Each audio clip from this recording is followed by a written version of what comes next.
Welcome to Success Superstars, your place for inspiration and the blueprint of success for peak performers just like you. And my special guest today, Jason and Cassie Samons from Justin, Texas.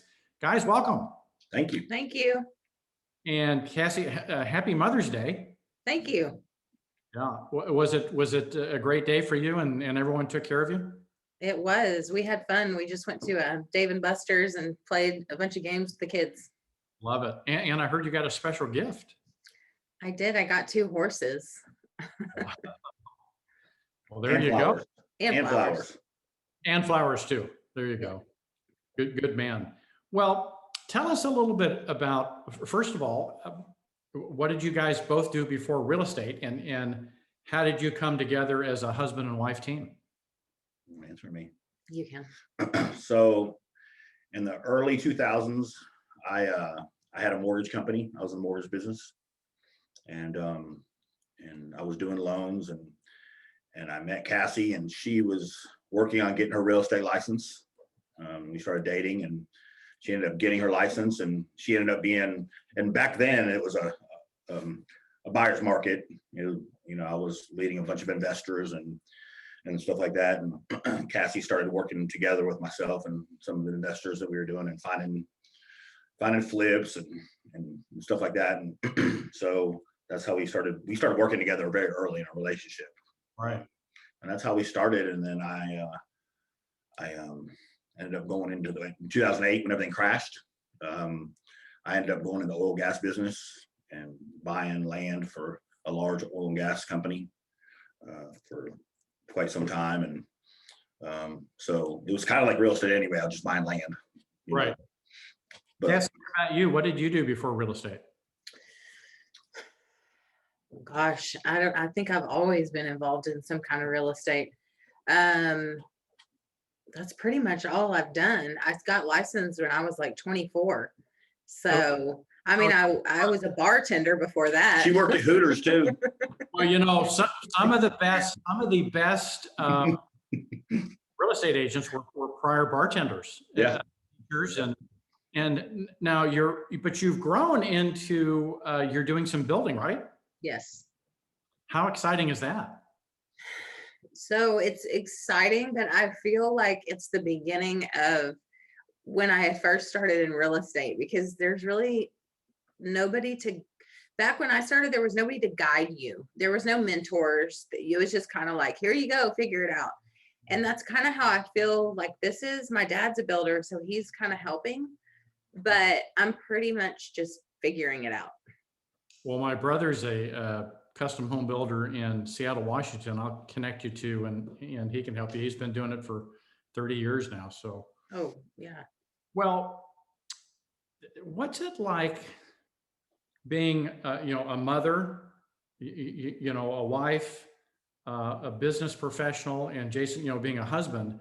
How do you both manage both, being, lifelong partners and then also business partners? So we're really best friends, so it's easy. We just tag team everything. If I can't get to something, he takes over. If he can't do it, I take over. And it works out well with our clients too, because I don't always click with everybody. And if I feel like I don't have that connection, then I give them over to him and vice versa. Got it. So it works well. Yeah, because we spend so much time together, we hang out anyway. Like I'll be familiar with just hear her talk on the phone with the deal she's working on, and vice versa. So if she gets too overwhelmed with something specific, say, hey, take this over, or we got a crazy lady, I'll take her. Right. How we do it. And what I sense about both of you, there's no ego between. No. I mean, it's about how do we get the job accomplished? How do we serve the client? And you tag team that so effectively. Yeah, I think a lot of people struggle with realtors that don't have a partner like we do, like we are, is they don't want to give up the business because they don't want to lose out on the money. And essentially what happens is the customer pays the price, right? Because you're not giving them the correct level of service. If I'm overwhelmed, I hand it off to her, we're not losing any money, right?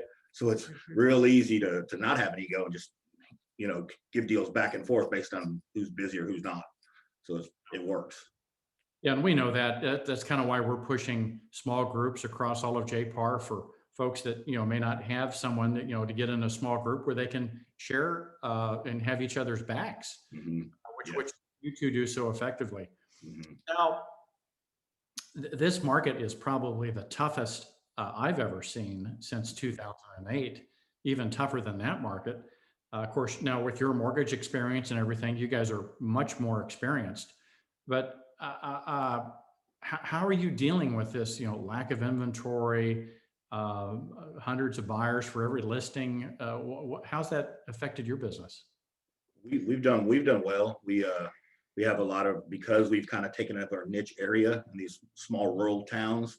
We've built a lot of relationships with a lot of realtors, and there's only so many listings going around. So we've been lucky. Sometimes not necessarily favors, but communicating with these agents. Hey, remember us, and they know we close. That helps when you're submitting offers.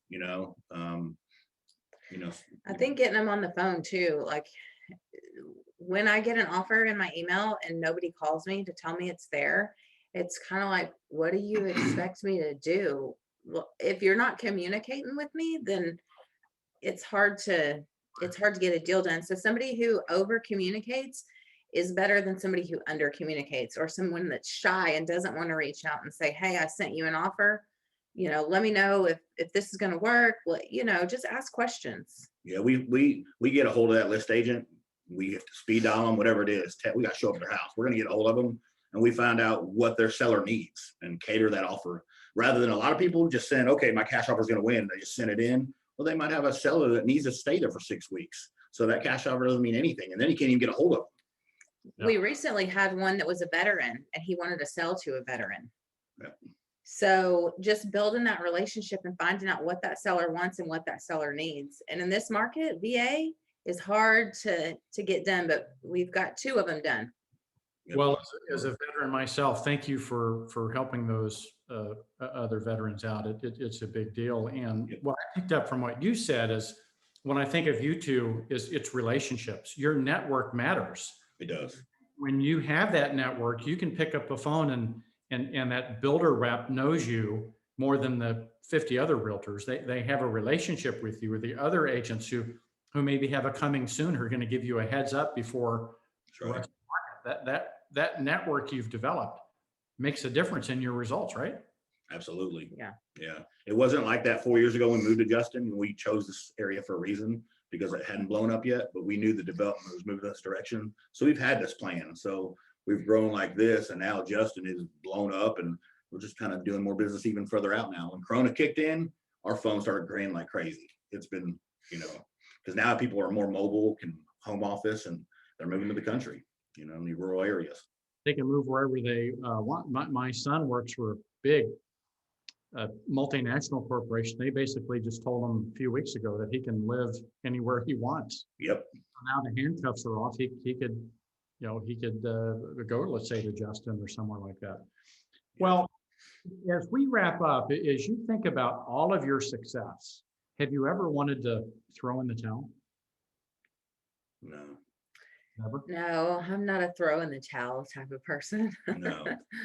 No, not at all. We have big goals, and we're building a big home. It's gonna have a lot of big bills. So You may see me struggle, but you'll never see me quit. yeah. So let's talk about that for a minute, because it's not like rose-colored glasses and every day is easy. When you hit those hard times, when you hit those tough challenges, when you hit those doubts that you most obviously have, how do you get through them and keep moving forward? For me, I have a very strong faith, and I lean on God when I can't do it. And I pray about it. I may be in my car driving down the road, and I know this drives him crazy, but I listen to Joel Osteen because it's that positive message that I need. What about you? Quitting never crossed my mind. But what I have learned from failing so many times previously in businesses, I've been very successful so many times, and then everything's been blown up. So what I learned this time is diversify multiple streams of income. That's what we're building barndominiums. That's what we're buying land, subdividing. We're doing, flip houses when there are not many of them come across, but when they do, we used to hand these things to our investors and make them $100,000, right? Well, we do these things ourselves. And, so it's an initial investment with a big return. So that way, when the market levels out, could be a few years, we don't even know. And things slow down a little bit, let's flip into a buyer's market, we'll be doing other things as well. I heard two things from you. I heard niche, understanding, that you can't be all things to all people, and here's your unique ability and your unique niche, and the diversification. Mhm. Two keys to your success. Yeah. And your network. Yeah. Well, if others want to get a hold of you and send a referral to Justin, and you guys cover Justin and the DFW area, what's the best way for them to get a hold of you guys? The best way is always, try calling. If we don't answer, shoot a text, Yeah. always. What's the phone number? What's the best phone number they should call? 817-962-8440. I thought she was gonna give my cell phone number. She actually gave her own. I should have given his. And guys, don't be texting her. That's my wife. I'll break y'all in half. There you go. Well, as we wrap up this episode, what would you like to share with the audience all over the JPAR Nation and many outside of the JPAR Nation on moving forward in this tough market? Just keep going. Keep going, push through. Well, if you're not busy and you haven't written a lot of offers, practice writing offers so that when you get to write a lot of offers, you get to. Give people hope. That's one thing. Yeah, hope. People get discouraged and then they give up. But if you tell people, look, if you just trust the process, look at houses, get offers in. There hasn't been anybody that we haven't gotten in a house. Okay. We found everybody a house, and then we get a pipeline, and everybody gets a house one way or another. Sometimes we change the parameters, how we search, where we put them, but we get everyone a house. VA, USDA, FHA, down payment assistance. We get everyone a home. It may take a couple efforts or a couple times, Right. but everyone gets in. So, That's right.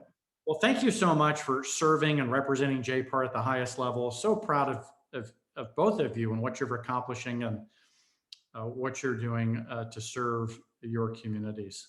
Thanks, Mark. Thank you. Well, there we go. That's a wrap for this episode of Success Superstars. Until we see you again, may your choices reflect your hopes and not your fears. Thank you. Bye, everybody.